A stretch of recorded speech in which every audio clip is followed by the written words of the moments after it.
దేశం కోసం ప్రాణాలు అర్పించిన అల్లూరి స్ఫూర్తితో యువత ముందుకు నడవాలని పిలుపునిచ్చారు టీడీపీ రాష్ట్ర అధ్యక్షుడు పల్లా శ్రీనివాస్.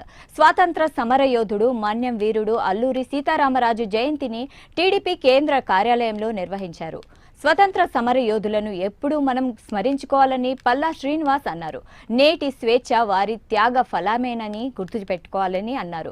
పోరాటంతో వచ్చిన స్వతంత్ర స్ఫూర్తిని ప్రతి ఒక్కరూ భవిష్యత్ తరాలకు తెలియజేయాలని సూచించారు.